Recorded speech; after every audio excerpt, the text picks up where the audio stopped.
about comics. Let's talk about comics. Let's talk about comics. Let's talk about comics. Harambe YouTube, it is Charles, and today we're going to be talking about Daredevil number 20.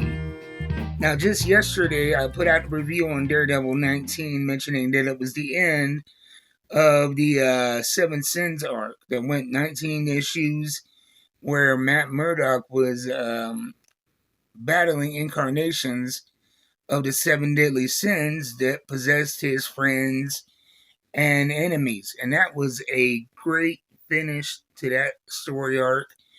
And this one is still written by Saladin Ahmed. Takes up a few weeks after that. Elektra has kind of left him to move on with her life. She's on the search for Fisk, who has seemingly turned over a new leaf and disappeared, but not before donating all of his ill-gotten goods to an orphanage that Matt used to run. And spoiler alert, but at the end of the last issue, like I said, spoiler alert, Matt had to make a choice that still haunts him and his friend Foggy. The spirit of wrath was dangling Bullseye and Foggy off of a roof. And he made Matt choose which one to save and which one would die. And he chose his old friend Foggy. But the consequence of that is he is hounded now by nightmares of Bullseye's death and choosing to let him die to save his friend. And it also goes into the consequences and the ramifications on the psyche of Foggy as well, knowing that Matt had to choose to let someone die in order to save him. And so they're both really struggling with that. But what Matt has done is focused his attention and kind of used the old relationship of a distraction with this lady, Nyla, who he had previously been involved with. And again, he has reservations and moral issues with the state of the relationship. But really what he's looking for is a distraction and something to keep his mind off of everything he's been through. And so he's finding solace in the arms and the home of Nyla. And that home is in one of the newest apartment complexes.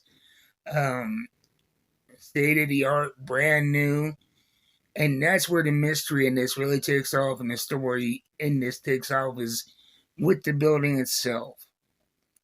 We go from that into, we find out that there is, one of his neighbors has a missing child.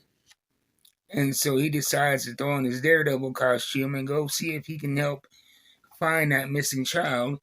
And that costume is something that is new to me. I think it's maybe an old costume, but it is primarily black with the red chest plate and red trimmings, but not completely red, more black and armor plated. And he wanted to make this change as not only a metaphoric change of how he's going to do things, but just the old suit brings back memories of that night that still haunts him, of when he let Bullseye die. And so I think it's a clever thing they did here, a new suit, a new story arc, letting us know that we're clearing the table and this is a whole brand new story that we're going to be getting. And over the course of the investigation, he finds out, like I said, that one disappearance is not just one disappearance. It's disappearances throughout the whole apartment building. And there are subtleties that are dropped in throughout the book. I'm not going to give away much more because I don't want to ruin the experience for you. But the way that Saladin writes this book is he will drop in minor details that you don't think about so much when you see them, but as the book goes on, they make sense and you find out they're vital story points.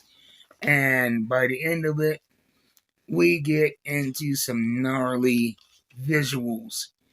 And it goes, like I said, from that last arc to this is a mystery mixed in with body horror and who knows what else.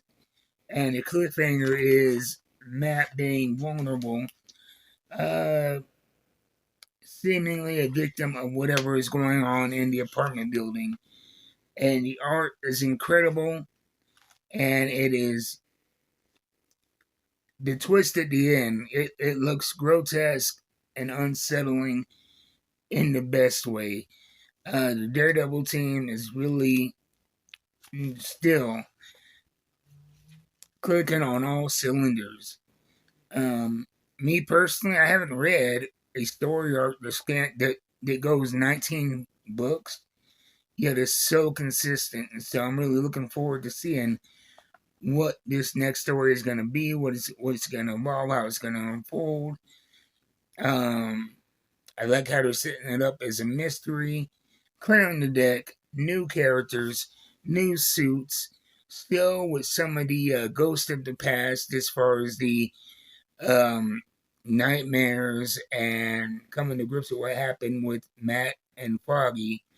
But we're on to new things, and Elektra is off doing her own thing with her own comic book now, and Bullseye and Fisk are at least for now out of the picture, and it's a whole new antagonist who we haven't even met yet.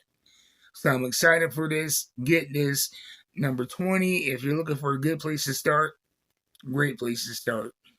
I would suggest if you can try to find the trade paperbacks for this run because it is just a damn good run. But you really don't have to have any history. The preamble in the front of the book sets up everything you're going to need to know for you to enjoy this book. And this is chapter 1 of what they have titled Rites of Reconciliation. And the writer is Saladin Ahmed. And the penciler is Jose Luis Suarez. Inker is Oren Jr. And colors is Jesus Albertov. And the letter is Clayton Cowles. And then John Romita Jr. is involved in this. Scott Hanna and Richard Asenau. They did the main cover. So great team, great story. Get it. I'm still going to be rolling with this book. This and the Spectacular Spider-Man are probably my two favorite titles from Marvel right now. This, I would say, is easily number 1. So I'll see you guys next time. Until then, keep reading them books. I'm out.